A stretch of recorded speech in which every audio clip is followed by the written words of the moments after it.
Okay,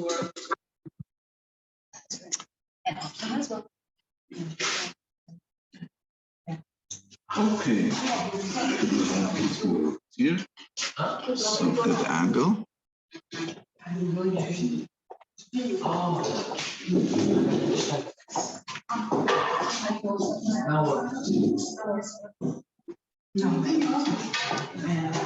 This is here.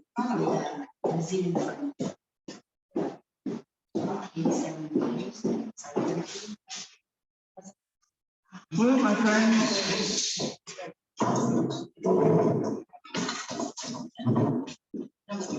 let's go.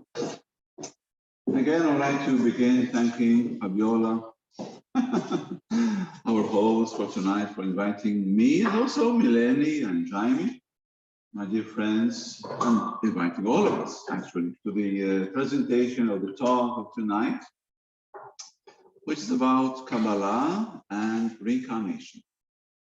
Yeah, I don't know how many of you have been involved in the subject of reincarnation, books you may have read, or lectures, or people who speak about reincarnation, but definitely it is a relatively, for us, a new subject, a subject that we don't hear a lot about.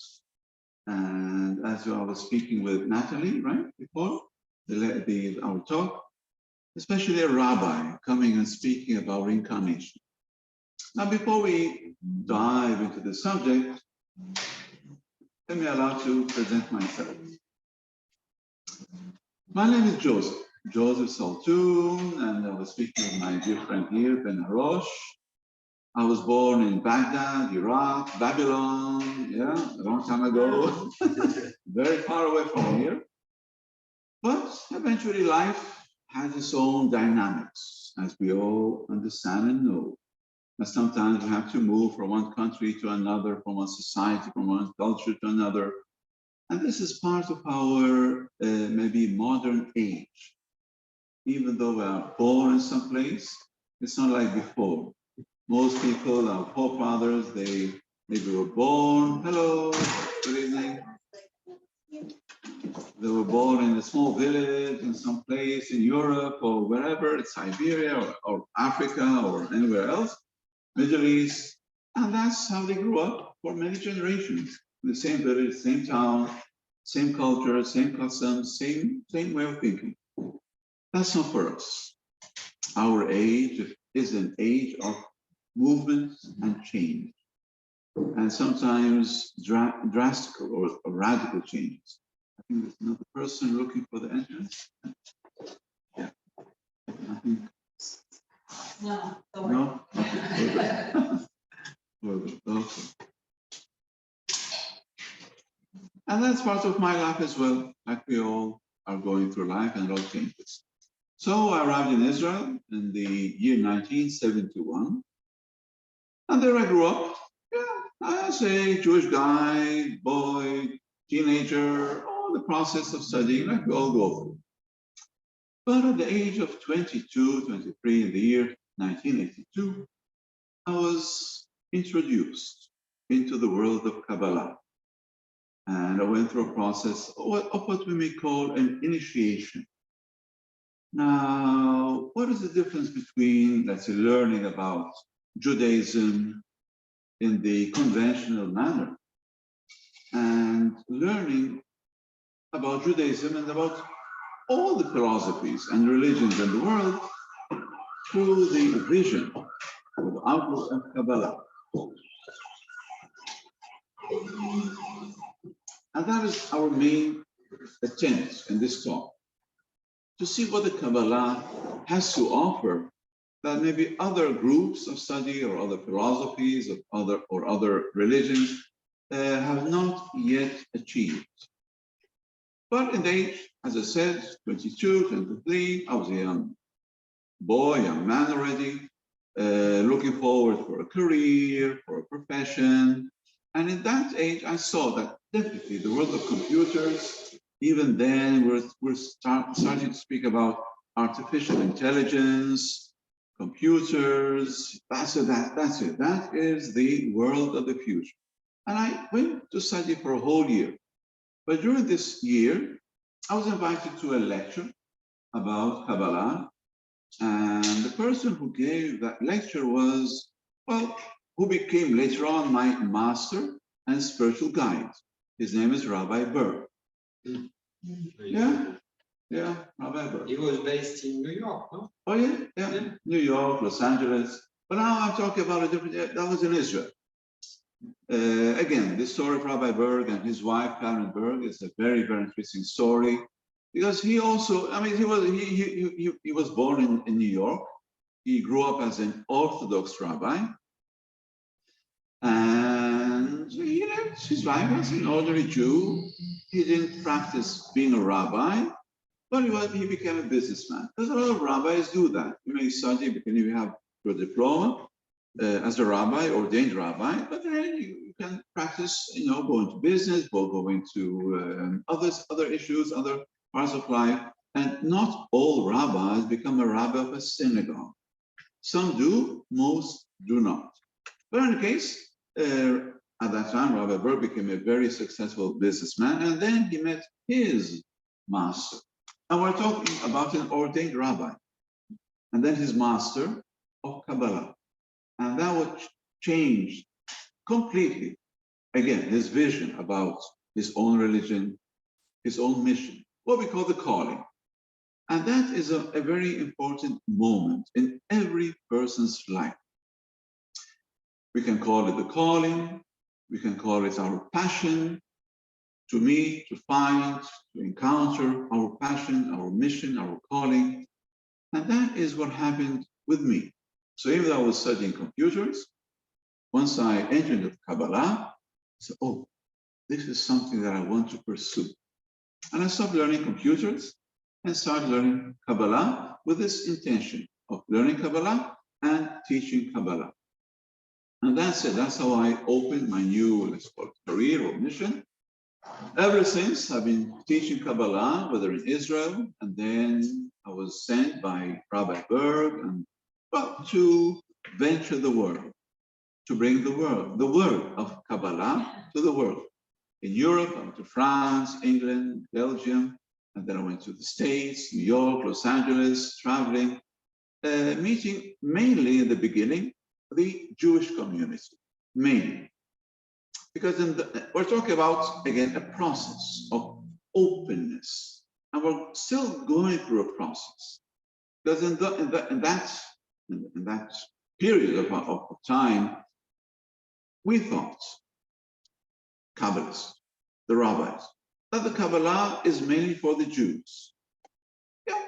So until the year 89, 90, we mainly were working with the Jewish communities all over the States, Europe, of course in Israel. 90% of the people there are Jews, Israelis. But you will be surprised that we encountered a lot of resistance when we came to people, and even rabbis, and intelligent people, very good people. I'm not here to pass any judgment. And we spoke about the Kabbalah. Oh, no, Kabbalah, you cannot study. It is taboo. It is prohibited. You're not allowed to learn and study Kabbalah. And there we were, trying to break through the barriers and say, no, Kabbalah is a very profound wisdom, and it is the essence of Judaism, as we shall speak nowadays, and so on and so on. But the resistance was just growing and growing and growing and growing. And Rabbi Berg was very concerned with this opposition, this non-acceptance of the Jewish world of the Kabbalah. And we even got some aggressive and even some very, physical abuse even about teaching Kabbalah. But again, once you have the calling, it is the calling. It's not, oh, I have the calling today and tomorrow. It's not there anymore. Once it is there, it is there. So I remember that period around the year 89, 90, where Rabbi Berg and all of us. But he was our guide. We were entered into very profound meditation and praying and so on. And then Rabbi Berg just said, now's the time. He received the message.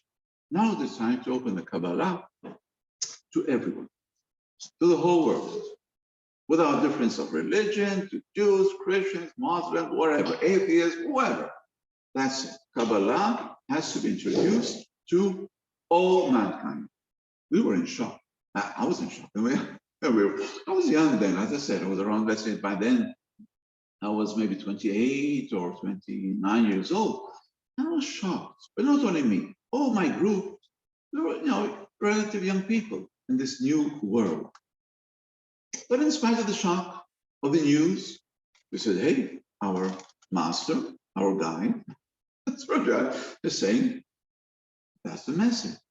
So we had to apply this message. And we started opening the Kabbalah to every single person who was open enough to listen to us, to come to a lecture, to open his home, his house, his heart.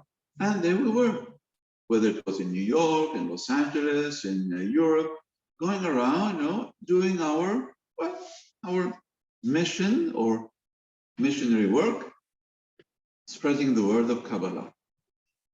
And that was a big change, a big change. It was like a quantum leap. So until then, the Kabbalah was mainly directed to the Jews. I think we can understand them. How many Jews are there in the world? Yeah, we can say 15, maybe 16 million, but it's nothing compared to the entire population of the world. And that was a quantum leap, a real quantum leap. But not only a quantum leap in, we're opening the Kabbalah and numbers of people, but it was a quantum leap for us, for me, in our consciousness. Because we're talking about our mind. And unfortunately, as much as we may see ourselves as open-minded, and nobody wants to see himself or herself as a narrow-minded person, right? We all say, oh, I'm an open-minded person. I'm open, I accept. But when it comes to those critical points where we are challenged by life itself, are we really so open-minded?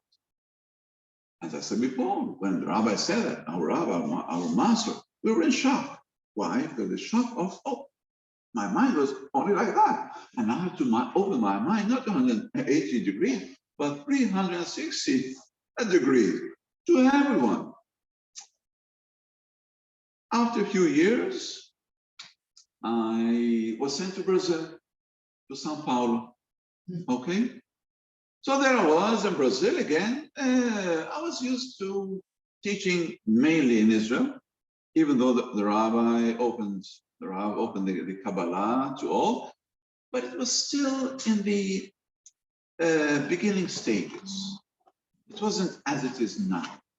There was no internet yet, there was no Google, there was no that, but we started. So, for example, if we had an event, the Sabbath, the Sabbath, so Rabbi Berg said, yes, we are opening the ritual, the prayer of the Shabbat, but it's open for everyone. Any person who comes, who is a friend of a friend, who is a wife or a husband, and they're not Jewish, they're all welcome. But it was still in the format of a synagogue. And then I went back to Israel, and there I started, continued teaching mostly to Israelis, and from Israel I was sent to Brazil. And in Brazil again, what did I do? I opened a synagogue. I said, yes, my synagogue is open to everyone. Everybody wants to come. And I remember, for example, the first Passover, Pesach in Hebrew, the first Passover that I celebrated in São Paulo.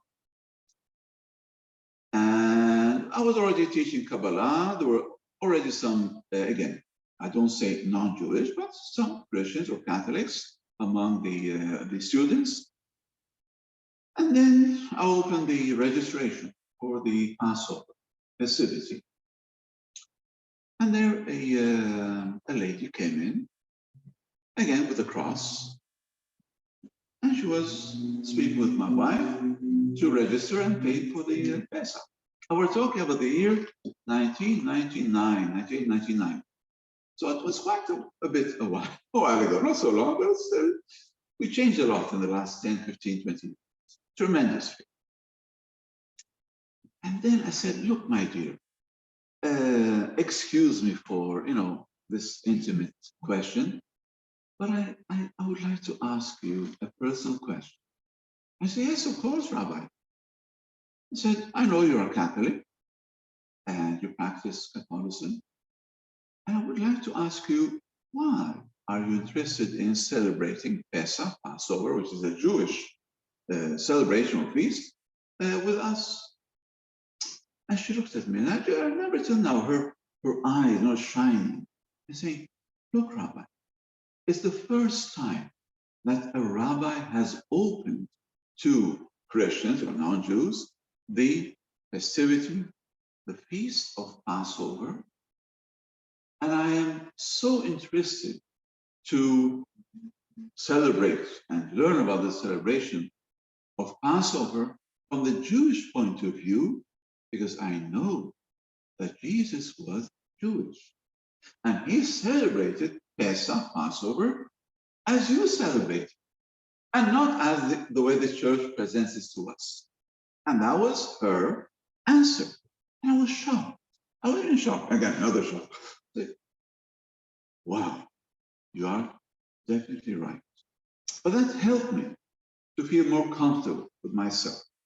And again, as much as I'll speak for myself, I saw myself as an open-minded person. But when I go through life, when we go through the changes, the encounters, we may find ourselves sometimes, again, contaminated with preconceptions, prejudice, and so on and so on. And that was another barrier of my prejudice towards the Catholic world, to people who walk around with a cross. And again, I'm here talking openly. With that shock, I had to rearrange my mind. And I said, if I claim that the Kabbalah is open to everyone, but am I really such an open-minded person? And I checked myself, and I did some homework. So I went back to my office after my morning prayers and meditation, and I said, okay, Joseph, if you are so open-minded, have you read the New Testament? I'm talking to myself, right? And I said, no. Yeah, why? Because you must understand, from the Jewish point of view, from the mainstream Jewish point of view, the New Testament, is, and the best way of saying it is a fiction, and the worst way of saying it is just idol worship, maybe even worse, idolatry. And even though you may be a secular Jew, and not necessarily a religious Jew, but still, we are. Sorry? Idolatry.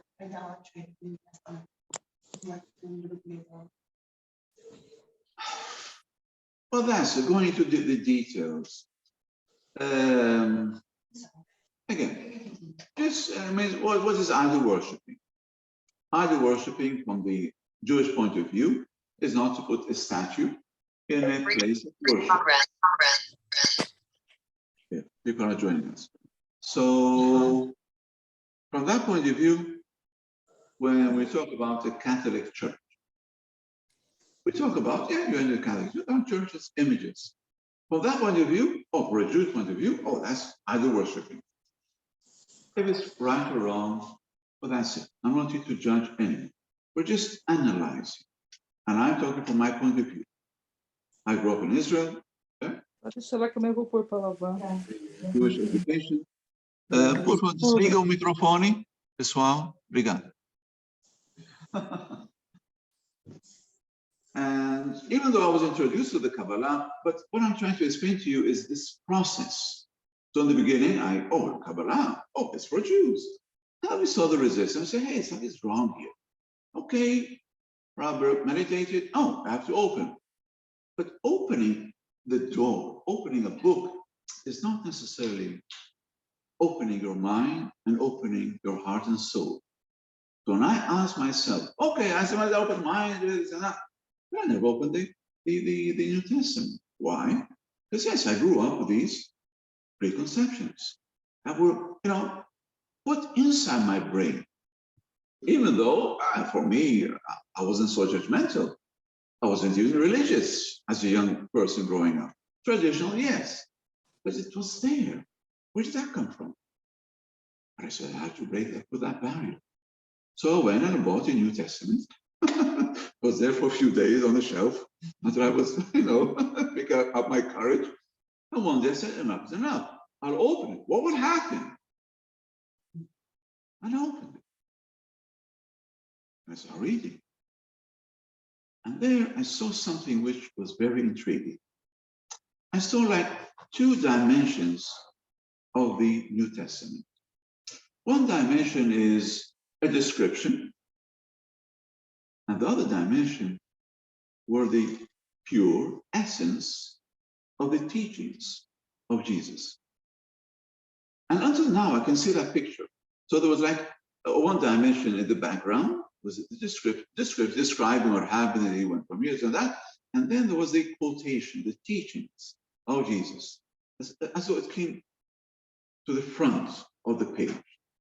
I said, wow, this is very interesting.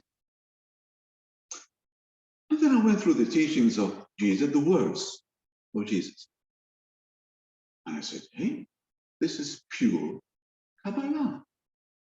Pure Kabbalah. And that was another quantum leap. So you see how, in my case, I went through many stages of not understanding Kabbalah, sorry, but also understanding myself. And going through the breaking of the barriers, not of physical barriers, of frontiers, or the barrier of sound, or the barrier of, I don't know, some culture. No, it's our inner barriers, our inner obstacles. And that is the hardest thing to do, but that is our journey of spirituality. So whoever is endeavoring and beginning or continuing on this path of spirituality, I see it as a very, very important, well, let's call it mission or responsibility. And also to be prepared to see how much we are brainwashed, whether we like it or not, how much misconceptions are formed into our brain and mind. Also, when Jamie, that's about the images, the pictures, how many images we may encounter in our mind. For example, when we're growing up, yeah, we learn about the Bible. How do we learn the Bible? Oh, there was a nice book for children, and there we opened the Bible, or the Bible children, and then we saw those pictures. We saw the picture maybe of the Garden of Eden, and there was the tree and the serpent and Adam and Eve, and maybe God in some manner appeared. And then we went to other pages, and then the picture of Noah and the ark and the animals, and then we saw maybe Moses in Egypt, and so. So we have these pictures, images in our minds. The problem is, if I may say something, about our biblical studies.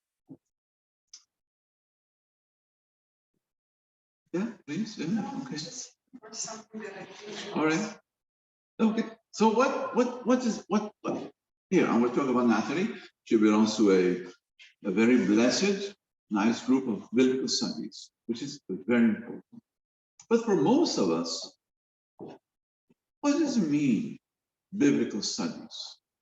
Oh, It's what I studied maybe until I reached the age of 10 or 12 and 13. And that's it. From then on, I did not grow or evolve in my biblical studies.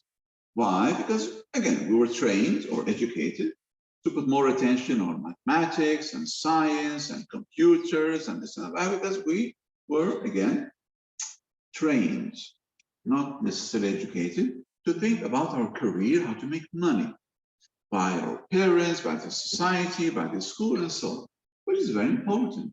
But it's not the only thing that is important in life. So, in conclusion, my biblical studies stopped because at the age of, what age? Average, 15, right? Unless we pursued biblical studies and we became a rabbi or a minister or a priest and a faculty and seminars and so on. But most people, 90% of the people around us, yeah, talk about the Bible. Oh yeah, the Bible, yeah, I mean, it's what I learned in kindergarten or in preschool or in my 3rd or 4th grade, 10th grade. That's it. From then on, I didn't have time.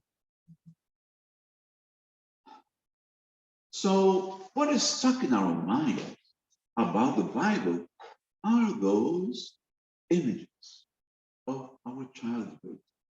And these images, these pictures, were very important for me as a child.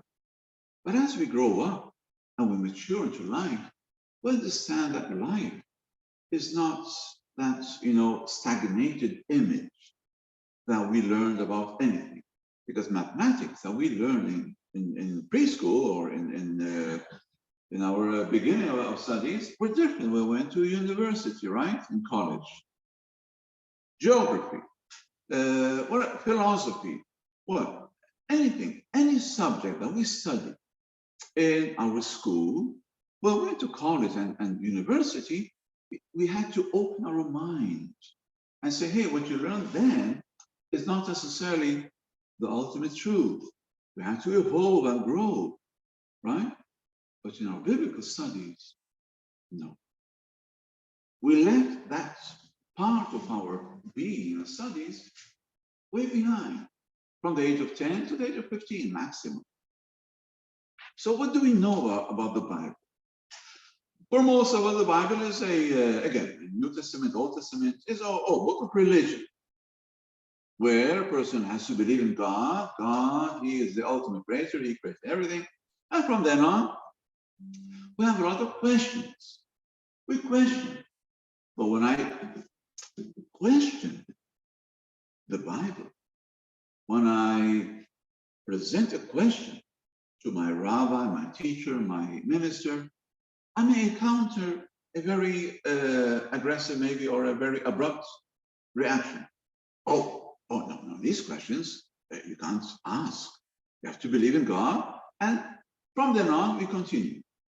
Well, this is where Kabbalah begins, where we stop asking questions about God and we begin asking questions about God. And the first question that we ask is, what, who, how much, whatever is God? Oh, God is there. Where? He's everywhere. Where is everywhere? Oh, he's inside you. Where inside me? It's like the astronauts. The astronauts went to the moon and they came back and said, hey, I'm sorry, mankind, but God is not up there. And so again, I'm talking in a cynical manner, I know, but this is where we start breaking through barriers of not only brainwash, but blind faith. You have to believe God exists, and that's it. From then on, we continue. But I want to go, well, not from then onwards, but a bit or backwards or upwards. Because from the point of view of the Kabbalah, God in Hebrew, in the Hebrew Bible, does not appear.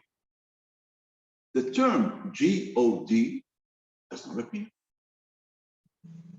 How many of you have read the Bible in Hebrew?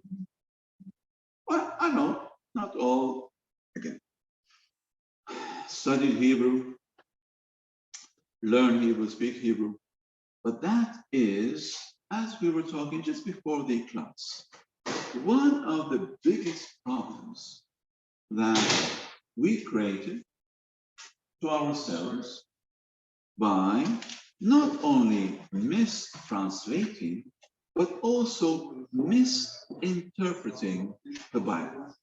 And the first step of the misinterpreting the Bible is the mistranslation. If you ask me, oh, I know Hebrew, can I translate the Bible? You cannot translate the Bible. You cannot. Because once you start translating, that's it. You miss everything. I can explain the Bible in English by knowing Hebrew. So we say, oh, then everybody who speaks Hebrew understands the Bible. No, because even a lot of people who know Hebrew will also misinterpret the Bible. Why? They don't or did not learn Kabbalah. So back to Kabbalah. How can the Kabbalah help me in this big challenge? Well, you can ask, what is Kabbalah? Kabbalah is not a religion, even though the Kabbalah can be found in all the spiritual religious scriptures in the whole world. You can find Kabbalah in the Quran. You can find Kabbalah, yes, in the New Testament, as I said before. All the teachings of Jesus were for me. Oh, Kabbalah teachings. You can find Kabbalah in the book of Tibet, right? The Sanskrit language. You can find Kabbalah in the ancient book of Egypt, the book of the dead, and so on. You can find Kabbalah everywhere, but not only religion. You can find Kabbalah in philosophy. You can find Kabbalah in biology. You can find Kabbalah in astrophysics. Wow, am I going too far? No, my friends. Because Kabbalah helps us to access the innermost source and root of all wisdom in the universe. And that demands what we call now transcendental consciousness. So even though the term, oh, transcendental consciousness is very exciting, and I'm doing maybe meditation, transcendental meditation, which is wonderful, but have I really transcended the physical reality? Because that is what we're talking about. We're not talking about physicality. We're talking about spirituality. Somebody's at the door there? Yeah? Somebody's here. Oh, somebody's here. Oh, Hello. hello. Yeah, welcome. Hi. Kabbalah, reincarnation? What? Did you came for Kabbalah? No. No, Yeah. I'm just seeing if you guys need a job. Oh, no. So, yes. Is this automatic? Thank you. Okay. Yeah. All right. Give me the button. I think it was his dog who told me, hey, come here. Everybody listen to this lecture. That would have been a picture, yes. All right. So we're not talking about something physical. We're not talking about physicality. We're not talking about, engineering and mechanics. We're talking about spirituality. So Kabbalah definitely is a spiritual wisdom. But when we talk about spirituality and spirit, yeah, what is spirit? Some people may say, oh, spirit is, the soul of a person, and so on and so on. Well, again, when I ask a question, I don't necessarily ask a question already with a given answer. I try to ask a question and just open myself to receive any answer that I may be able to receive and understand from that infinite source of wisdom. I was talking about the dog. Does the dog have a spirit? Well, maybe some people may say yes, some people may say no. But for me, definitely, a dog not only has spirit, but has also intelligence. Does a tree have spirit? Of course. When I go to the Amazon and I visit the natives of the Amazon, and they talk about the Great Spirit, say, yes, that is the Great Spirit. They may not call it God, G-O-D. They have their own term in their own language, but they translate, right? They translate from their language into our language, English or Portuguese, of the Great Spirit. So for them, even the planets have spirit. The whole universe is spirit. So how can I, a very scientific, intellectual person, understand spirit? A person says, oh, I don't believe in reincarnation, I don't believe in spirit. Oh, but you know that the world of energy exists. Oh, energy, yes. Oh, who doesn't know about energy? Who doesn't speak and say energy? Oh, I have a lot of energy today. I have no energy today. Oh, that person, very energetical. Oh, look at this energy. Look at the ball. Our world has become all around us the world of energy and vibration. Like Einstein said, we don't say vibration. Oh, this is giving me a good vibe, bad vibes. Or is vibration. So let's not forget the word and where it came from, the origin. So we're talking about energy and vibration and frequencies.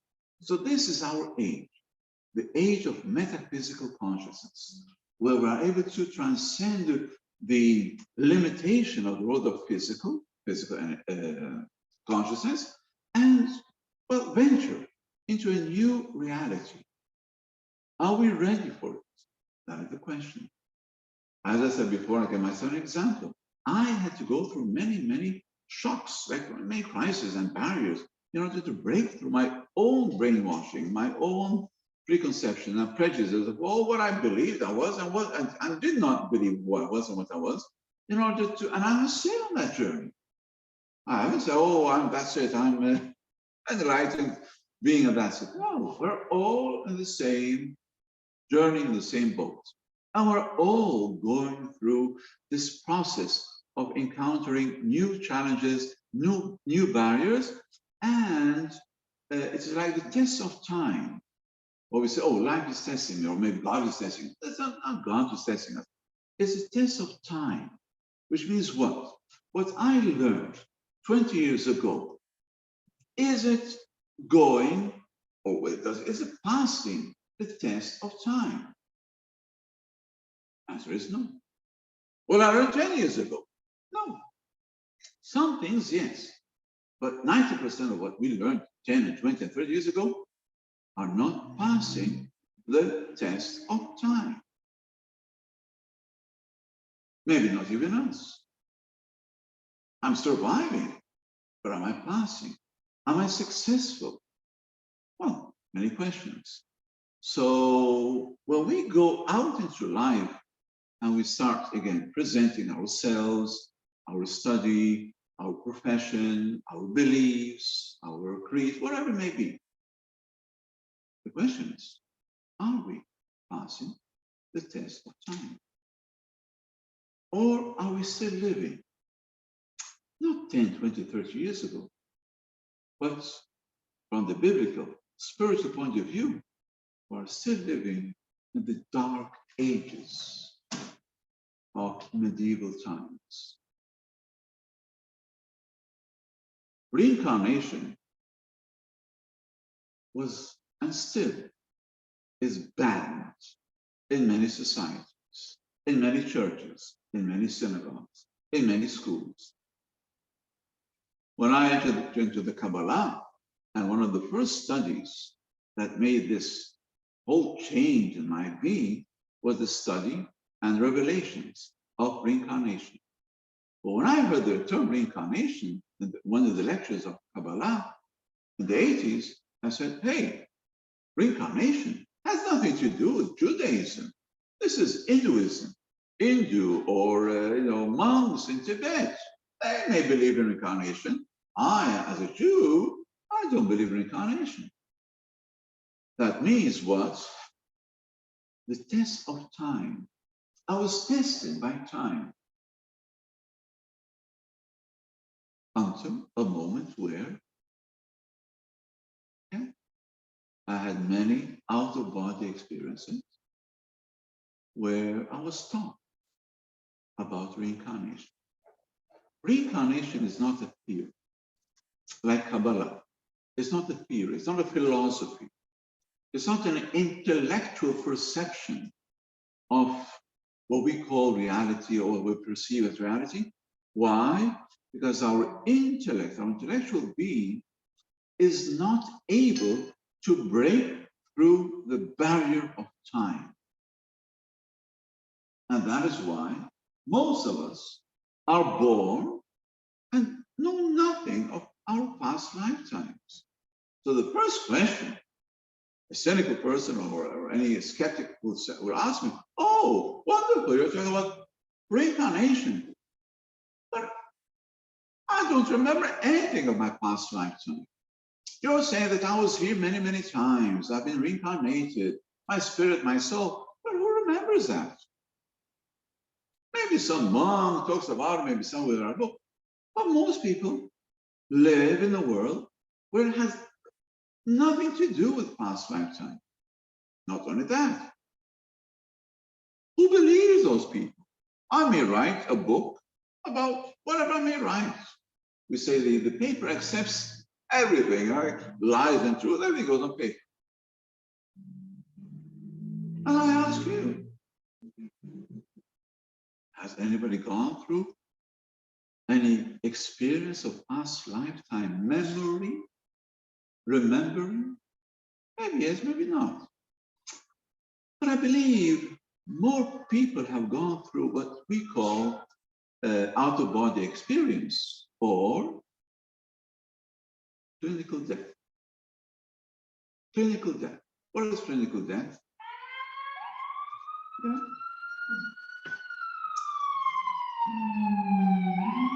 Dark images. Huh? The dark images. Clinical death. You said what is clinical death? Clinical death. You said what is clinical death? You're describing clinical death. Clinical death, yes. So what is clinical? I was just kidding, saying the dark ages. Oh, the dark age, living in the dark age. I would say clinical death, in my experience, physical, personal experience, is when we wake up from the dark ages. But that's me.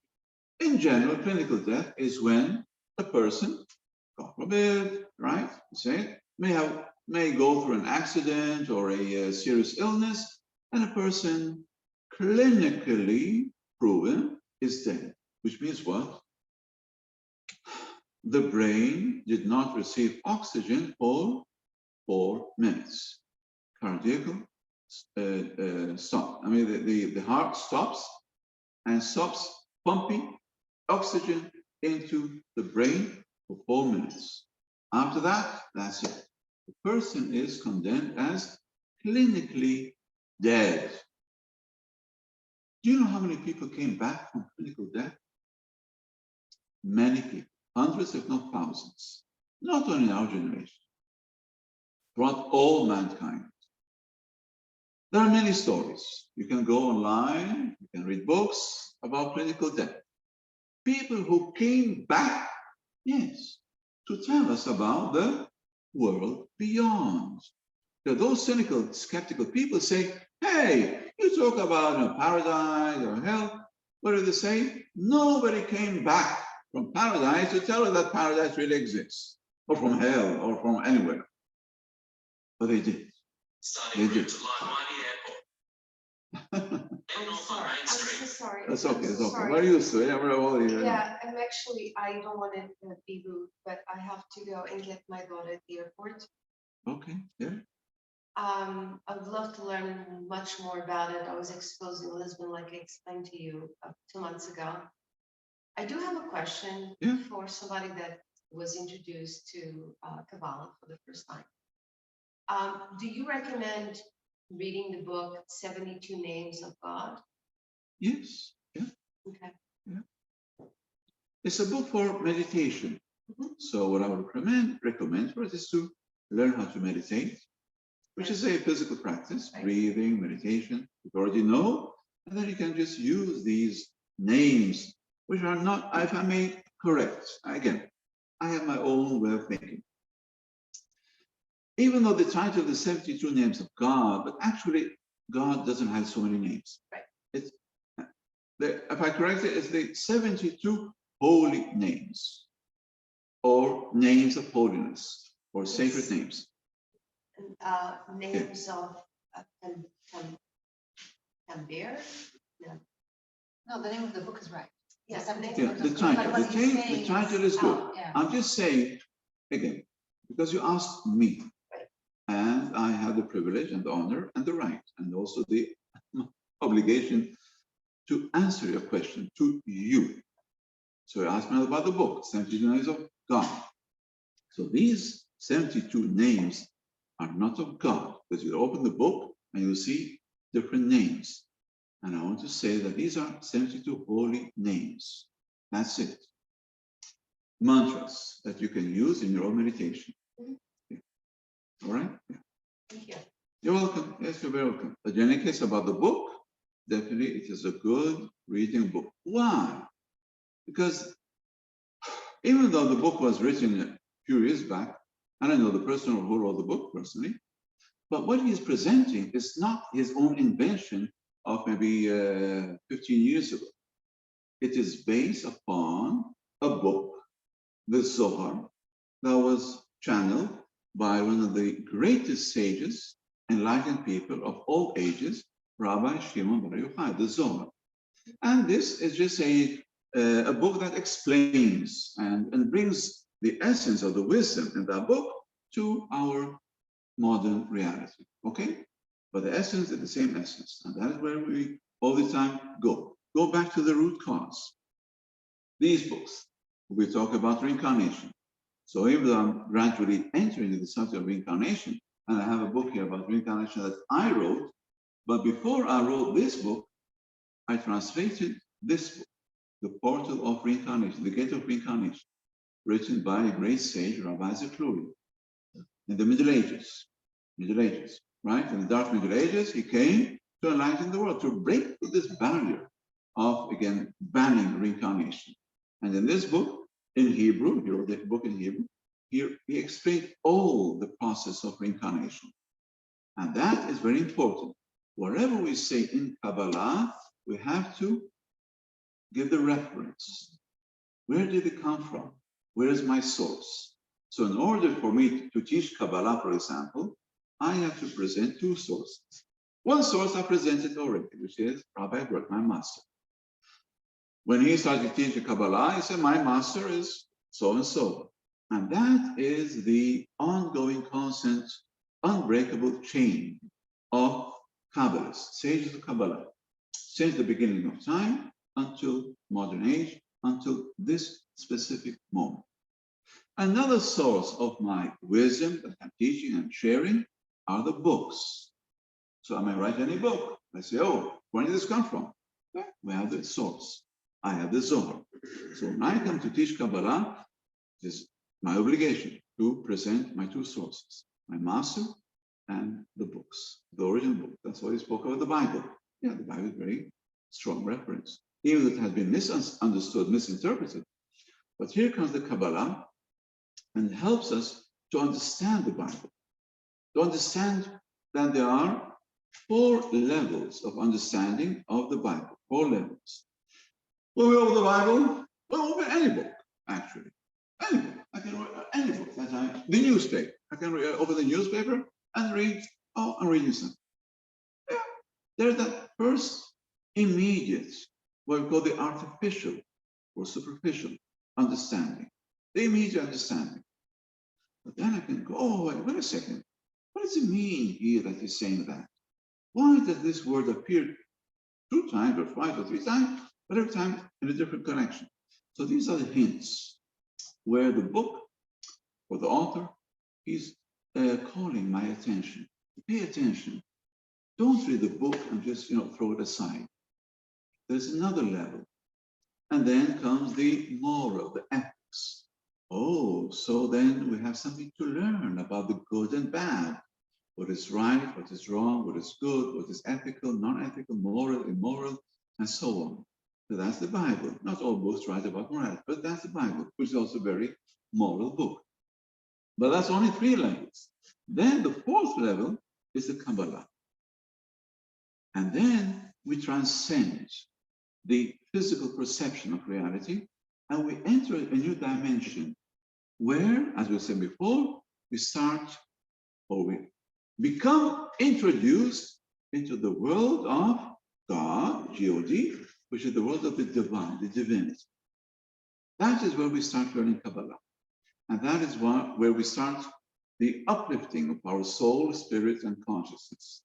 And that is the world that we want to eventually learn, understand, even experience, and practice. Reincarnation, yes. In order to understand the divinity, the divine consciousness of the universe, this great spirit that is in everything, not only in the universe and the air and the atoms, but also and mainly in our what? Genes. So, for example, what is the first word in the Bible? I am. No, the first word in the Bible. You open the Bible, no, the Old Testament. Yeah, I'm referring to the Old Testament. In the beginning. What is the name of that book? Yeah, Genesis, Genesis, yeah. Genesis. Now, has anybody opened, for example, the dictionary and gone through the words? Yeah, I do that as a hobby every once in a while. I like the words and the study of the origin of words. And when I start contemplating about the Genesis, what does Genesis mean? Excuse me. What is the word before Genesis in the dictionary? G. So now I know what the Genesis is about. It has nothing to do with the creation of the heavens and the earth. No, my friends. The Bible, from the first word, is what?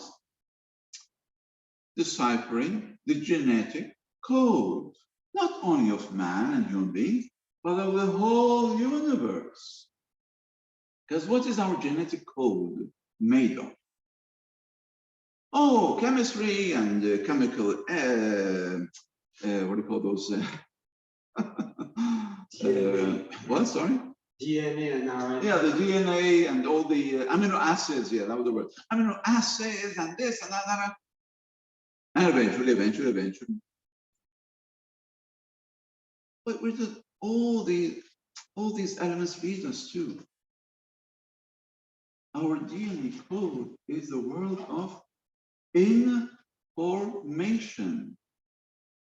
You've heard that before. The information of the DNA, they speak. We're never connected. Yeah. You got it right, Renee. I did. And All now right. I learned, not to learn more about that. All right, yeah.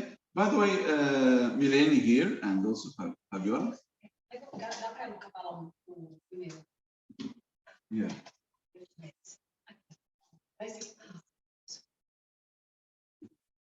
Unless you want the reincarnation. Would you like to have this reincarnation? Yeah, Okay, there you go. thank you.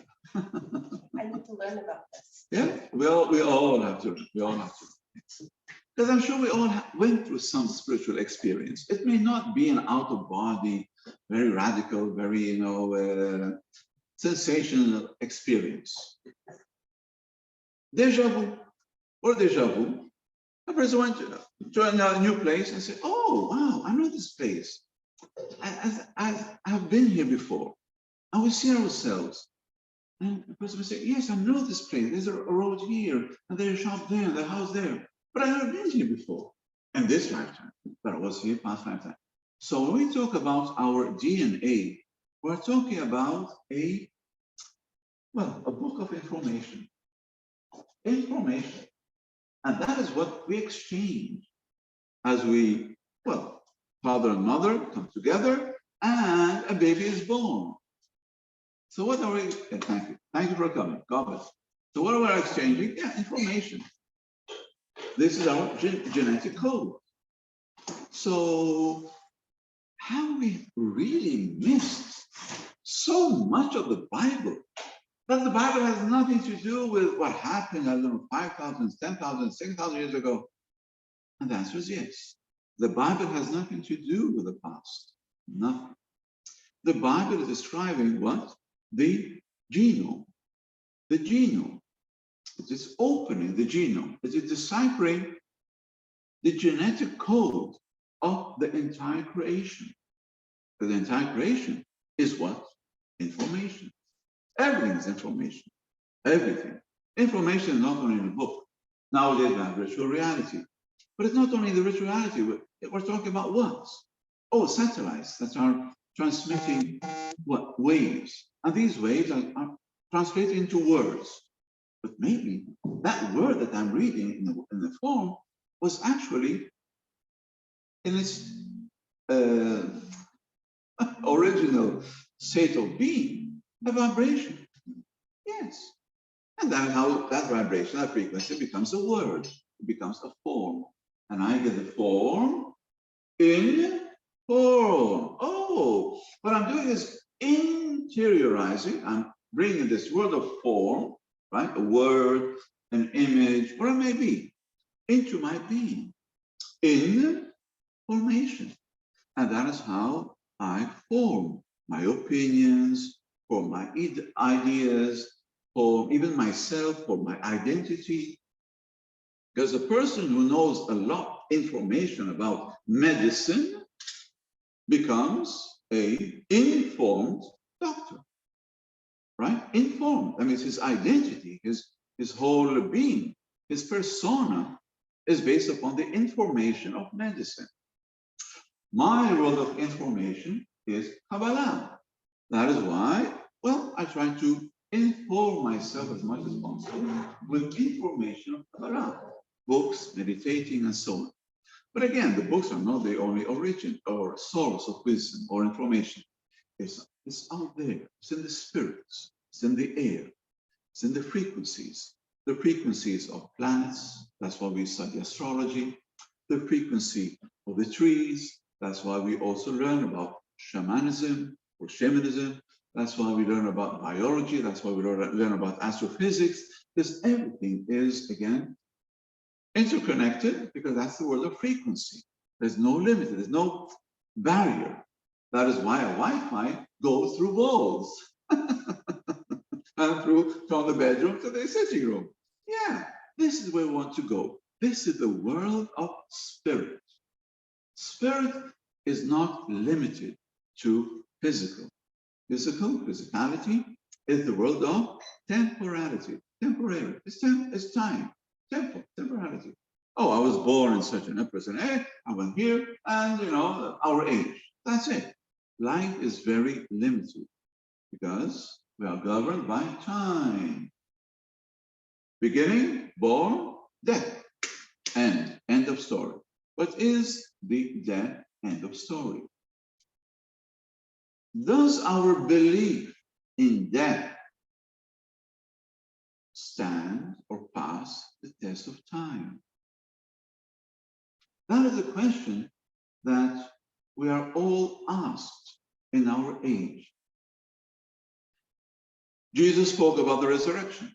He went through a process of inner and self-resurrection. But not only him. Moses went through a process of resurrection. Buddha and thousands of people went through the process of self and inner resurrection throughout the long history of mankind. But who teaches us about resurrection? Has anybody learned about resurrection? We heard the term. When we talk about Judaism, there are 13 principles of Judaism written by Maimonides, a great saint. And one of these principles say that, oh, you have to, as a Jew, you have to believe in the resurrection. Oh, believe. Okay, what do I believe? That means one day God will wake up and finally he'll do some magic and everybody will resurrect. Nonsense, my friends. That is the effect of what? Blind faith and brainwashing. So here we are trying to do the baby steps of what? Not only to study reincarnation, but the first phrase that I open the course on reincarnation after this introduction, when we get to the course, is I teach reincarnation for one and sole purpose. What is my purpose of teaching reincarnation? To stop reincarnating. I do not want to build a dogma, a paradigm of, oh, reincarnation. Oh, we have a new religion, karma, punishment, or whatever. And I see that in many people. People who did not have any spiritual experience out of body or did not remember their past lifetimes, they come to reincarnation, they read a book or something, and they start preaching reincarnation as if it were a new religion. Oh, you have to believe in reincarnation. Why? Because you're karma. Oh, I'm suffering. Why are you suffering? Because you did something bad in your past lifetime. But hey, past lifetime, I don't remember what I did. Oh, but that's your problem. But nevertheless, you have to accept your suffering and so on and so on. This is your cosmic debt. This is your karma. This is whatever. No, my friends, that's not the way we teach reincarnation. I teach reincarnation. And I was taught reincarnation. So when I was taught reincarnation, I was not taught reincarnation in a course, in a class. I was taught reincarnation by what? By remembering my past lifetimes. By a great saint. Who is that saint? Rabbi Isaac Luria. He lived in the 16th century. Physically, right? He wasn't alive when I was introduced into the Kabbalah. But I learned about my past lifetimes through this soul that appeared to me many, many times. And yeah, we had many journeys, spiritual journeys, and he showed me my past lifetimes. Not all of them, because I had to go through my own process.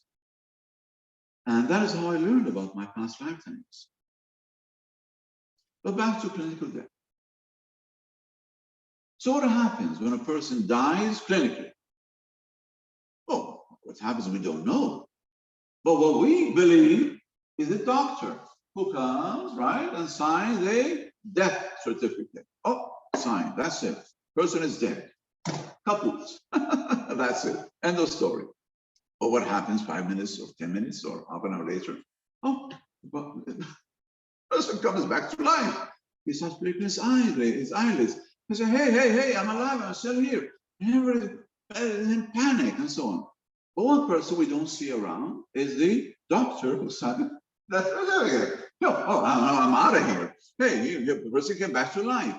We don't call that resurrection. What we call that? I don't know. Maybe a mistake, a doctor mistake, a medical mistake, medical report, or however you may call it. But we don't study it enough. We don't learn about it. And there is an institution here in the United States that has been studying what we call clinical death. Not the physical death of the body, but what happens to the person, to the spirit, to the energy with that person after he was claimed dead. And lo and below, they all come back, most of them, and tell us the same story. Well, what is the story? The first story is the first moment of this clinical death is the moment of separation, where that entity, that divine cosmic energy that we call spiritual soul, departs from the body. Now, a person may have been suffering an accident or a trauma or pain. The first thing they say, hey, the moment of what we call dying is wonderful. Why? Because I stopped feeling pain. I stopped feeling miserable. I stopped suffering. I felt at peace. So is dying so horrible? Hey, maybe we all would like to go and experience that peace, because in our physical reality, there is no peace. We're all the time going through struggle and struggle and struggle and struggle. And these people will say, hey, dying is wonderful. Bliss. But that's not the end of the story, because these people go through stages. And then they may describe how parents or people that they knew who have also parted or departed from this world came and to embrace them. And a person is in a bit of a haze. Oh, what's happening to me? Where am I? And suddenly the person, the soul, sees the body from outside. Oh, that's me. But it's not in the mirror. I'm seeing myself. I'm outside of myself. How can that be? What's happened to me? Did I die? And then usually the spirits that are very friendly come and say, yes, you didn't die. They don't use this term. It's only a physical term that we use. And they start embracing and comforting that person, the soul, in order not to panic. And then they accompany the soul to the next stage. What is the next stage? The next stage is a tunnel. A tunnel. That tunnel can appear in a spiral or a simple black tunnel, but it's a tunnel. And a lot of people that came back, of course, speak about the light at the end of the tunnel. But when they try to explain to us what that light is, they say, no, it's not the light of a bulb. It's not the light of the sun. It's not the light of something physical. Oh, maybe that is the light that, again, I'm using the Hebrew term, Elohim, that appears in the biblical Bible, the Hebrew Bible, sorry. Elohim said, let there be light, and there was light. So it's not a physical light. It's not light of the sun. Why? Because according to the order of the creation, the sun and all the heavenly lights or firmaments were created on day number 4. So the sun did not project the light on day number 1. So what is that light? It's not a physical light. As we said before, the Bible has nothing to do with what we misinterpret. The Bible is a code, like the term God or Elohim is a code. And the Kabbalah and the Kabbalists that appeared before the Bible, Abraham, Kabbalist, Enoch, Kabbalist, Noah, a Kabbalist. So these people, they were great enlightened sages, saints, who came to this world to guide the world in one of the most critical moments, or the critical moments that appeared. So, for example, Noah, he came to the moment where the world was going to be destroyed. So he came and said, hey, I'm going to save a few animals, a few people to give continuity. Then Moses came when Pharaoh, the tyrant, wanted to enslave not only the Jews, by the way, the whole world. So those among us that think that, oh, Pesach or Passover is when Moses saved the Jews from Egypt, that is also a misinterpretation. Because in the physical Bible, it says that Moses did not save only the Jews or the Hebrews or the Israelites. For every one Israelite that came out of Egypt, another 50 non-Israelites from other people came out. So it's not a story about the Jews. It's a story about mankind. But unfortunately, we close our mind and we create a religion. Oh, this is my religion. Why do I have to say that my religion? That's not your religion. Your religion goes over somewhere else. And let's start fighting. Who's right? Oh, my religion, my God is better than yours. Your God is wrong. And that is what we have been going through throughout thousands of years. It has to come to an end. By learning Kabbalah, we are able to heal ourselves from all these conflicts and confrontations that we created in the name of religion, in the name of the Bible, in the name of God, in the name of whatever we may call it, and return to the essence of our being as spiritual divine beings. And that's what's happened when a person dies. But we don't have to die to realize that we are pure energy. And with that, we don't die. We don't have to go through it. That is why I teach reincarnation, so we can stop reincarnating, stop being born and dying and over and over and over and over. These are the teachings of Jesus. These are the teachings of Moses. These are the teachings of the prophets. These are the teachings of what we call now the Bible. But who teaches the Bible in such a way? Well, the Kabbalist does. So back to the clinical death. Long story. But it's a short story. So eventually the person sees the light and the soul is attracted to the light. And then there's like a dialogue between the soul, the conscious of the person, and the light. One of the main questions that the light that appears in front of the soul is as goes. Are you ready to go forward? Are you willing to come forward? We can imagine that those souls who said yes, they went forward and did not come back to be resurrected.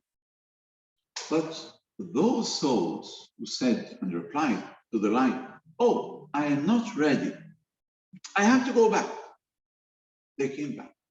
And again, these people came back, whether it was after 10 minutes, 30 minutes, 1 hour, 1 day, 1 week, or talk about a whole week. A whole week a person considered dead until they open their eyes and they come back to our reality. But the problem is communication. And as the person starts talking about the light and what they went through and the dimensions and the consciousness, and the family and the son and the daughter say, hey, they're already planning about the will and sharing the house and sharing the money and, you know, this and that. And suddenly the person comes back to life and says, uh-oh, what do we do now? Oh, I was there, I saw, oh, daddy, poor mom. No, you went through a trauma. It's your own imagination that you're creating all this stuff. And there's nothing of that sort. We deny and negate that reality, that description. And the good, on the good side. On the bad side, we say, hey, that person has to go to an asylum. Why? Because he's completely cuckoo, he's completely lost it. And that's how we treated these people for thousands of years. In our age, these people, not all, but some of them, come and talk and give lectures about their, well, clinical death or death after death, or death after life, or life after life. 30 years ago, 40 years ago, the title of these books and lectures was, again, Life After Death. About 10, 15 years ago, the title of these books and different people changed to Life After Life. And this is how we are all evolving and changing to understand that dying is not the end of story. So once we understand this dimension of our being, and we go through, some of us maybe through a clinical death or past lifetime experience, or even nowadays there is hypnotherapy. Have you heard of that? Hypnotherapy, where you go and you go through a process to a person who guides the hypnotherapy, and you go through some process where you can awaken that spiritual mind which is dormant, and through your spiritual mind you connect to your soul, your spirit. Our spirit, which is divine cosmic energy, is eternal. It is not born because it does not die. It exists beyond time. And once we connect into our soul consciousness, that's it. I can see the entire history of all my lifetimes. Me personally, in Egypt, my trip to Egypt, I went back in time to lifetimes that I lived here on earth about 30,000 years ago, 25 to 30,000 years ago. I remember not only one lifetime, but many lifetimes. Not only Egypt, but also other places. But in Egypt, I was able to go back the furthest. That is why we do trips, spiritual trips to Egypt, to Israel, the Holy Land, other places, to help people, to help ourselves, to, well, go through these spiritual experiences. But we have to break a barrier of prejudice, of fear of the unknown, but mostly fear of ourselves. Fear of ourselves. Once I'm not afraid anymore of myself, I can be myself.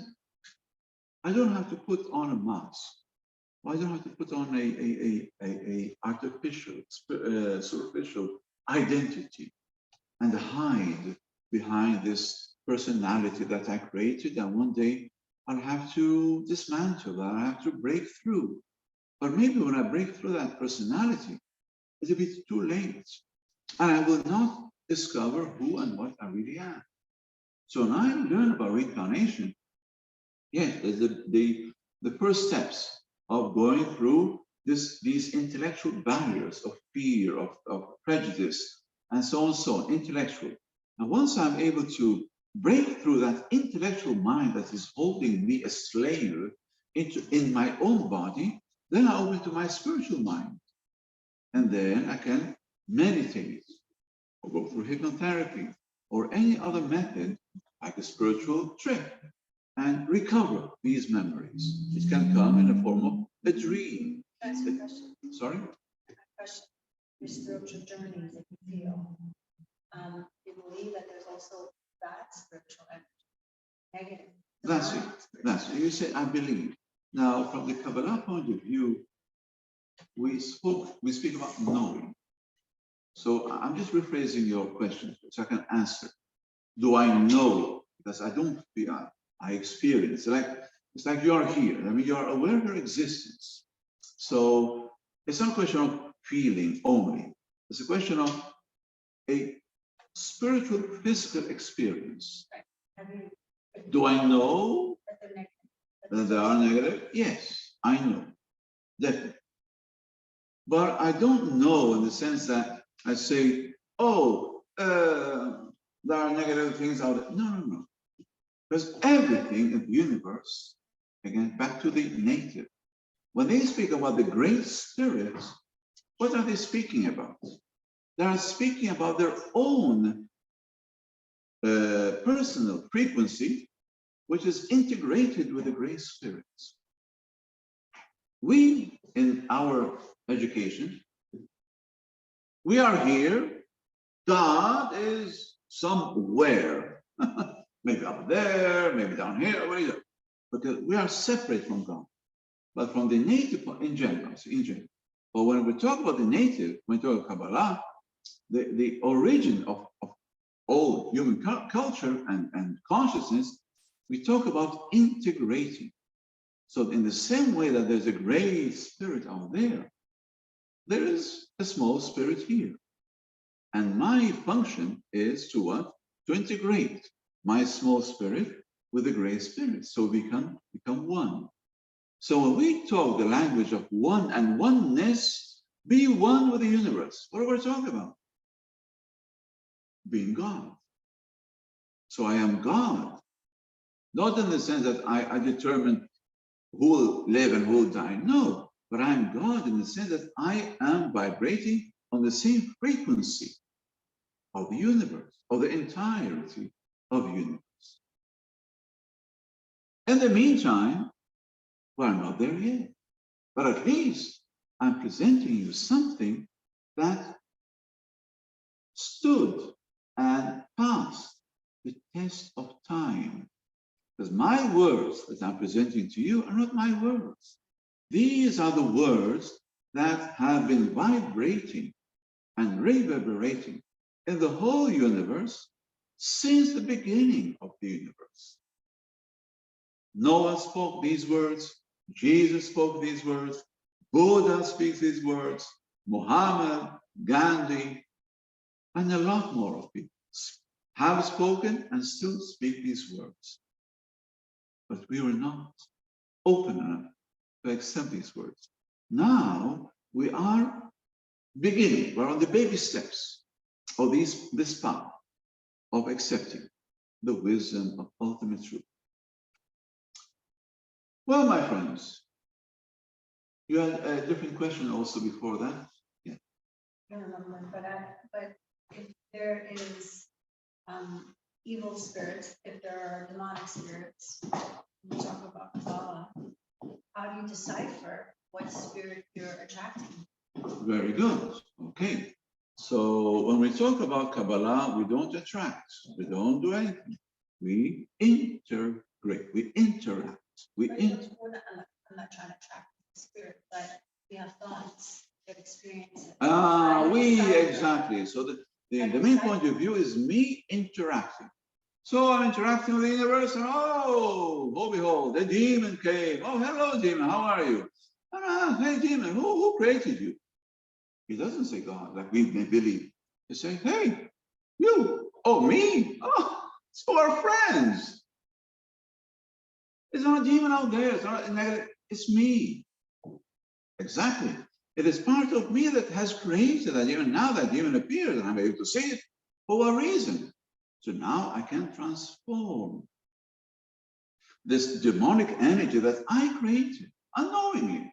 Nobody's judging me, nobody's punishing me. He just came to say, hey, I'm here.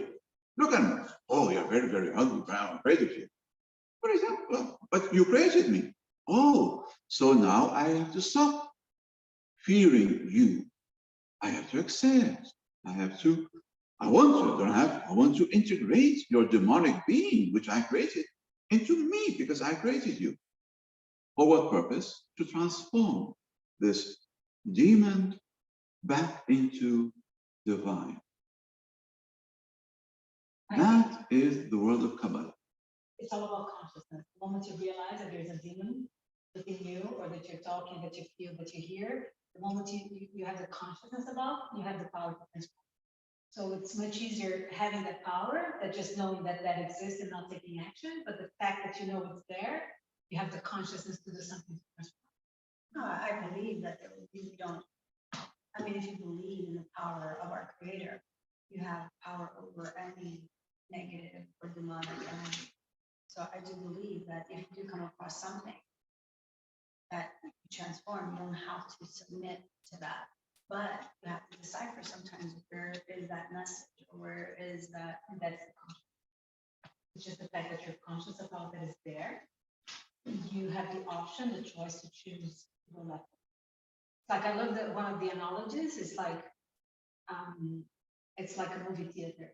You go into a movie theater, the kinoplex or whatever you call here, you have several rooms that you can get in. That could be your life. You can go to terror, you can go to smoother, you're like a romantic. So you're choosing where you're going. So it's your free will where you're going to choose and the movie you're going to watch and the movie you're going to do. Again, So, what is the main difference between the vision of a Kabbalist and the vision of a regular vision? How do we see life? We were trained, as I said before. We were not educated, nobody educated. Unfortunately, we were trained in school. We were trained to work, we were trained. In our training, we were trained to see the world in a very objective manner. That's the first thing, objectivity, be objective. But the world is never objective. Why? Because I'm not an object, you are not an object. We are what? A subject. We are subject, we're not objects. Object, I can say this is an object, okay. But I'm not an object, so why would I see the world objectively? Why would I approach the world of spirituality objectively and say, oh, this is good, this is bad. That is the wrong approach. So when I talk about spirituality, I'm talking about something which is subjective. It is subjective to me, to my consciousness. So my consciousness is contaminated with hatred. Yes, I will see many demonic beings contaminated with hatred. It's not a demon because it is a demon because it was created by God. God does not create demons. There is no divine creator that we may refer to who created the demon. The only subject that created demons are human beings, nothing else. If there are any bad spirits out there, they're not bad spirits because somebody created them as bad. It's because I condemn them as bad, as evil. Why do I condemn any person as evil? Because that evil is inside me. What we call bad spirits or evil spirits, there are spirits who need help. And they may appear to some people asking for help. But why does that spirit that I may judge as evil comes to me? I don't like it, go away. No, that spirit is not evil because it was created as evil. But the evil in that spirit is a projection of my own consciousness. So that evil spirit that is asking for help from me is because I have to transform my own evil in goodness, my own hatred into love. And that is how I will help also that spirit to also become more loving. This is interacting with the universe. It is something that, as I said before, we were not taught. It is something maybe you're hearing and listening for the first time. Why? Because I go through it. I live it. It's not a question of, oh, I learned in some book or something. No, these are elements that once we go into the world of reincarnation, we have to first be less judgmental. Stop criticizing. Stop punishing ourselves and other people. So the whole journey of spirituality is a journey, as we said before, of breaking barriers. And it's not an easy journey. Not because spirituality is difficult. No, because undoing the wrong that I created, that is hard. But once I undo all the misconceptions, all the hatred, all the evil, all the, bad things that I did, then the light comes or conscience comes. It's very easy. So it's the process that I described. Entering the Kabbalah, opening the Kabbalah, suddenly a person with a cross appears and Jesus and you, but these were my own demons. I do not say, Jesus is, God forbid, I don't want to say something bad. I said, if I see myself as an open-minded person, I should not judge neither Jesus, nor the Pharisees, nor the Romans, nor nobody. Because these are my own demons that inside I'm projecting outward. And that will get me nowhere. Let me pick back on our question. So the act of exorcism, when the priest or the rabbi, go through an exorcist, cleaning. Sure. Yeah, exactly. But based on what you said, it's not that you went there and you picked a bad part of the person's soul and took it away, but that you are teaching that person to deal with that, with her or his own demons, and the person herself or himself is the one who actually gets rid of that bad demon. Right? Well, bad demons are the good demons? No. Yeah, exactly. Okay, exactly. So all our concepts of good and bad, right? It's not that someone goes there that, Jesus or okay, I'll explain. Didn't take the demons away. Okay, so we're back to a reference. My reference is here. Mm-hmm. Who's my reference? Rabbi Saltoun, who wrote a book about reincarnation. Okay. And the end of the book, he talks exactly about exorcism.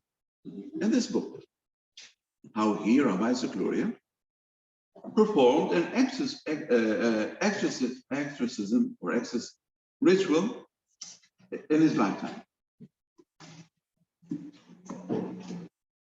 Sorry, it's not Rabbi Saltoun, but it's his disciple, Chaim Vital, who went through that exorcism. Yeah. By the way, there is this book, The Gate of Reincarnation in English. I translated it with a few commentaries, and anyone, maybe next time when I come here, I'll bring this book also with me. Yeah. Everything that you said about the reincarnation, everything you said about Kabbalah, for me is very, very familiar. I follow the spirituals by Allan Kardec, Yeah, like okay. exactly the Yeah, same, yeah. like Yeah. absolutely the same. This is a great spirit. We all go through the same process. That's why reincarnation helps me to transcend, religiosity, fragmented consciousness, because the laws of reincarnation are universal. It doesn't matter if you're Jewish or Christian or an atheist or whatever it may be. Or It's the same exact. the same thing. Concept. Exactly. Why? Because these are Even universal about laws. everything that you said about reincarnation and energy and Exactly. Yeah. it's the same. It's the same. We're all living on the same planet. We're all going through the same process of reincarnation. It doesn't matter, religiosity that we created, Judaism, or Christianity. This is all illusion. They are all fantasies. But the way that we say, is there something familiar between what you were saying and that, or I'm just... What? We're talking the same language. Allan Kardec, who spoke about reincarnation, is the same reincarnation that the Kabbalah teaches. It's the same reincarnation. way, but I mean, it's exactly. It's the what I same. found really interesting. It's exactly the same way. Exactly, because it is the same. Any different way. Because it is the same. We're all going through the process of reincarnation for thousands of years. It doesn't matter if you're Christian, Catholic, Muslim, Jew, it doesn't matter. We are all Very interesting. intertwined. Well, back to the question, please. So the question about exorcism. How did Chaim Vital, the disciple of Rabbi Saltoun, perform the exorcism on that girl that he speaks about, who was struck by, well, the thing? First and foremost, he had a dialogue. He spoke, who are you? Where did you come from? To the spirit. And the spirit eventually presented himself and spoke to the rabbi, the Kabbalist. And who are you and why are you here? And this and that. And there was like a dialogue between them both. And eventually, what did the spirit say? The spirit spoke like this. They attest on you, Chaim Vital, Rabbi Chaim Vital, Rabbi, or in the world above, right? That you are a person who's able to help, let's call it suffering souls. They attest, that's the spirit saying from above. So how did that spirit know about Chaim Vital? Through the upper world. And Chaim Vital, okay, what's your problem? Oh, I need this, I need that, and the other. And Chaim Vital, the disciple, then helped that spirit to what? To continue its process of evolution. And we are all here in the same boat. But what we need to do is give hands so that we help each other on this process of evolution. So we grow together. Once I say, oh, you're bad, no, you're bad, get out of here. I'm hurting that person, I'm hurting myself.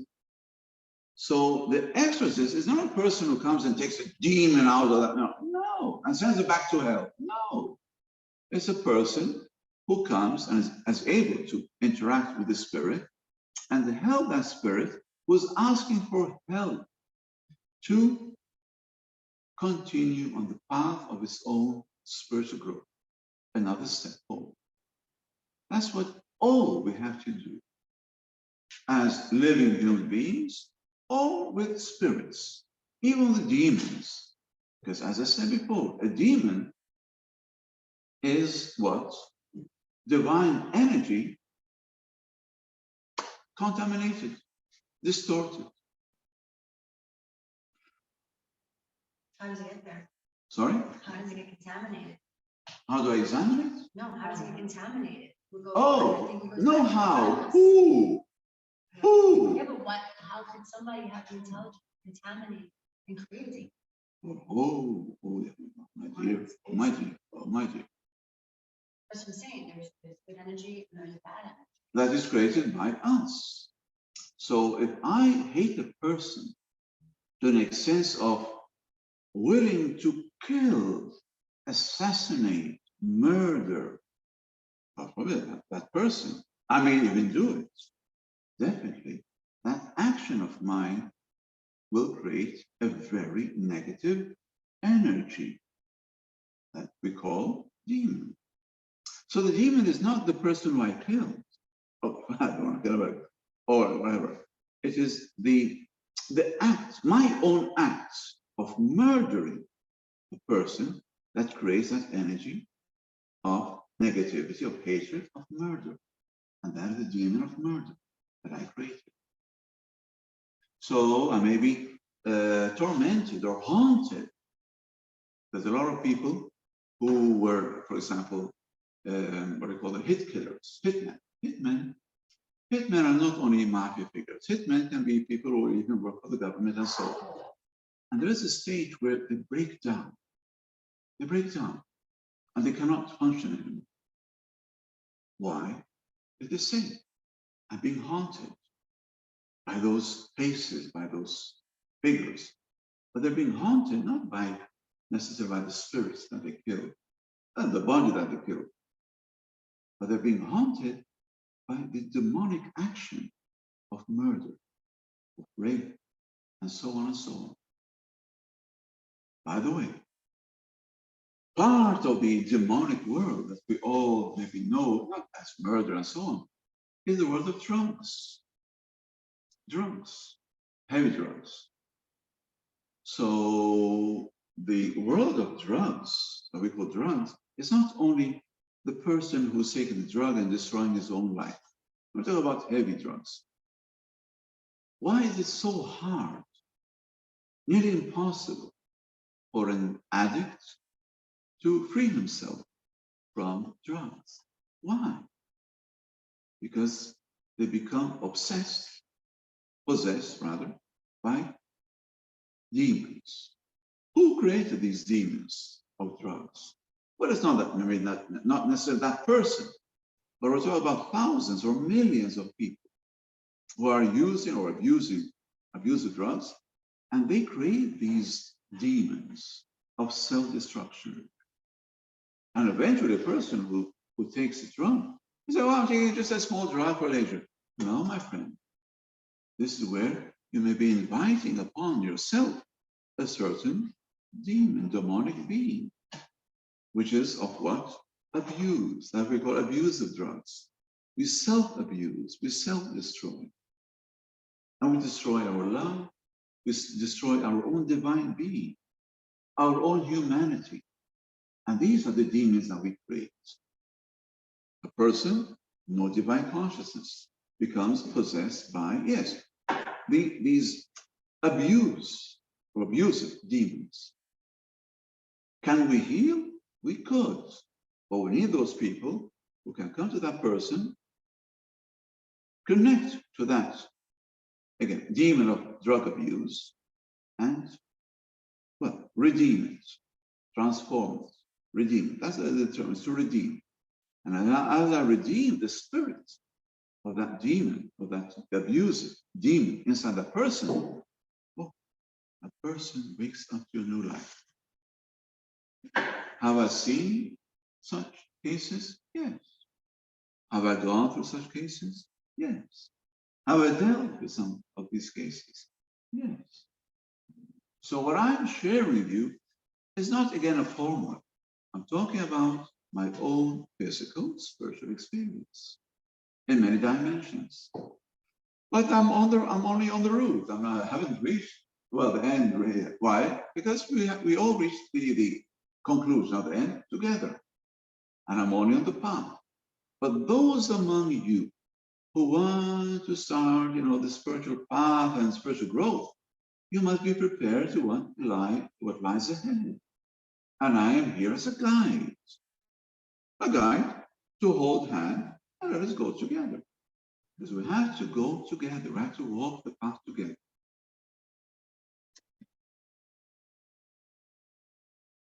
Any more questions? Yeah. Where does scripture weigh in on all this? Sorry, Where where? does scripture weigh in on these teachings? The scripture, you mean? Scriptures. Yeah. What is that? How much value does scripture have? Oh, yeah. And the 10 Commandments. So you're talking about a code. What's it called? Huh? A code. The scripture, all the scriptures are a code. Right. A code. So we're talking about the 10 Commandments. Oh, 10 Commandments. God said, oh, must do this, must don't do that. No, not do that. It's a code. It's a code. But written, I am the Lord your God. That's why I said these are not 70 names of God, right? I said these are holy names, sacred names that we can use for our own divine consciousness. It's all a code. So when I talk about God from the Kabbalah point of view, it's a code that means what? The divine collective consciousness of all mankind. That was presented on mankind, on Mount Sinai. So when I transcend my own physical reality and I interact with the great spirit, with the great consciousness of the universe, I become that consciousness. It's not that God is out there and here and we're just debating and fighting all the time. No, it's me. But it's me more responsible, more mature, more enlightened. And then when I read the command that says, I am the Lord your God. I am a zealous God. Right? That's what I said. Who remembers the sin of fathers upon sons for 3 or 4 generations. And I say, hey, I God, I must, hey, goodness sake, hey, my great-great-grandfather sinned or made something. Why would I have to suffer? And Rabbi Zakuri comes and says that this is not God up there, right? Or a demon punishing me. No, it's reincarnation. So that great-great-grandfather has become the great-grandchild. 3 or 4 generations after that.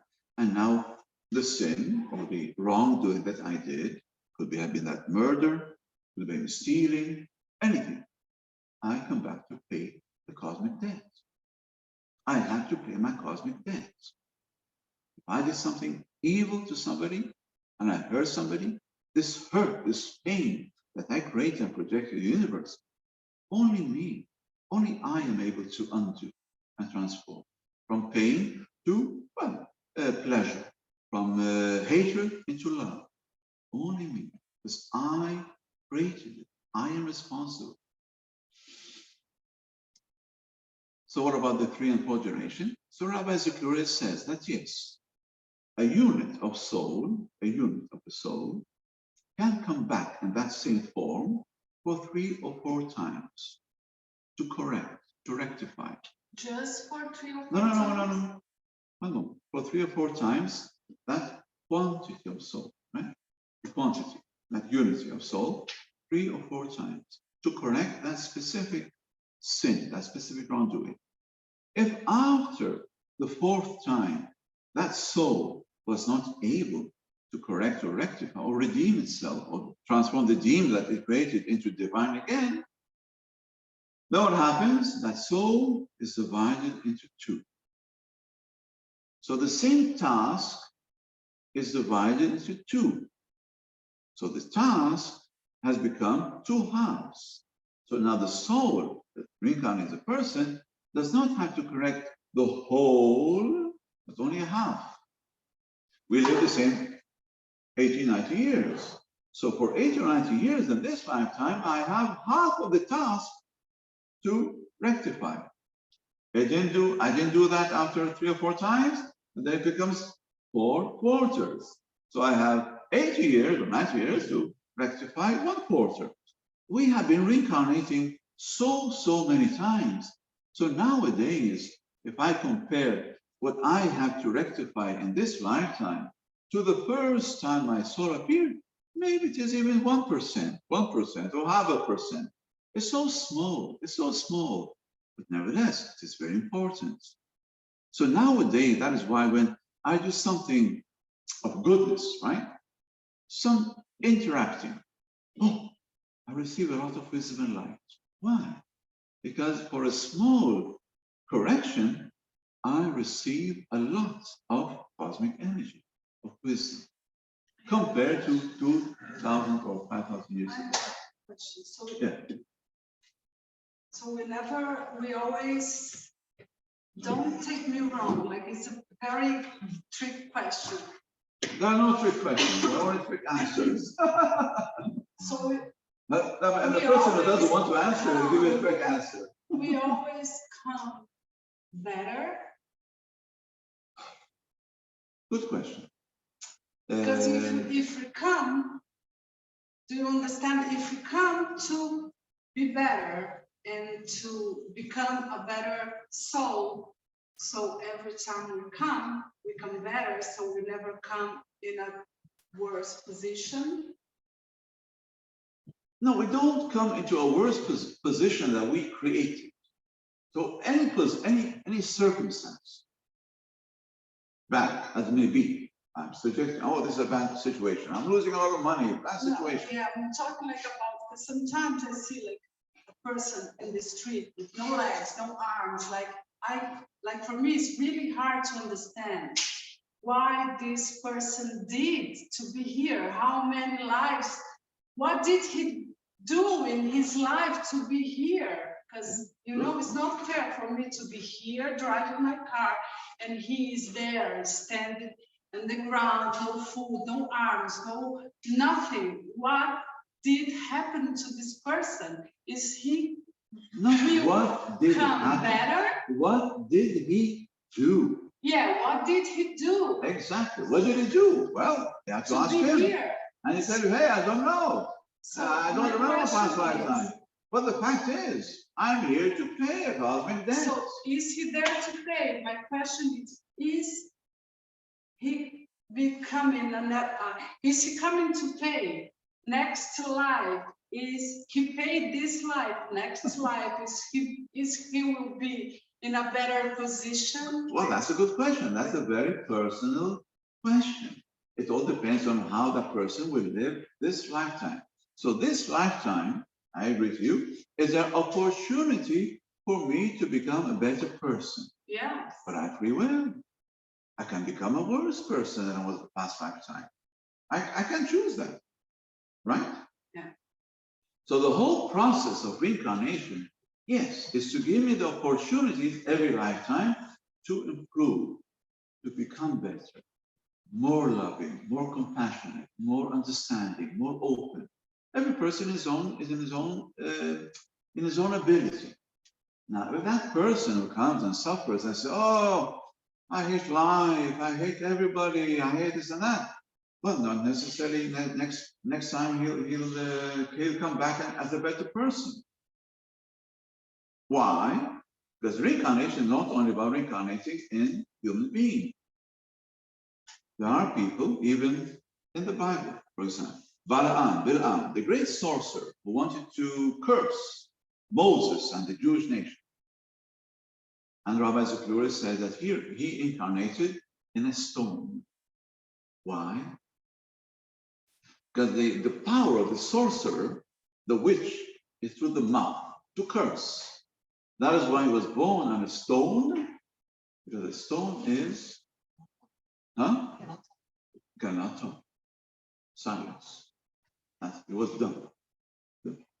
So that is the cause and effect. But after that, Bilam, the great sorcerer, you know what? He incarnated as a Jew. How can? But he's not a Jew. It has nothing to do with what our concepts. He came back, yes, as a Jew in the days of King David.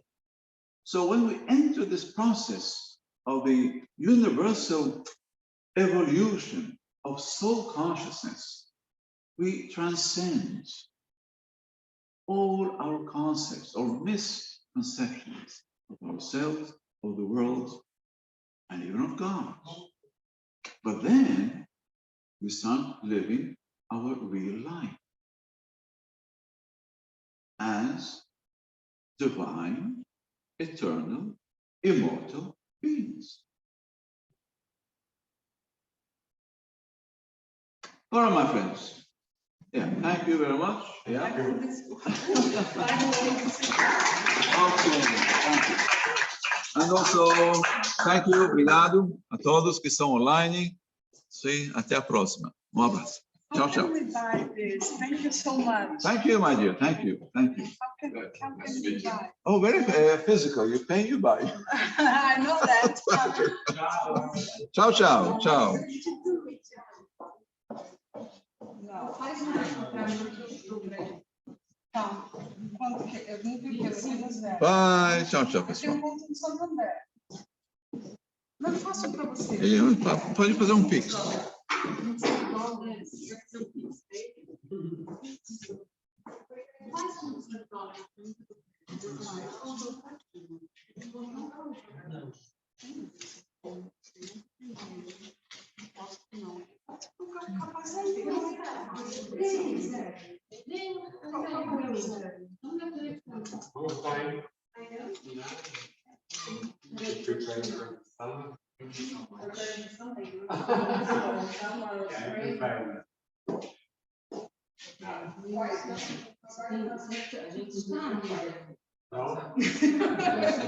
Nós somos amigas de WhatsApp, parece. Bye. Sim, vai.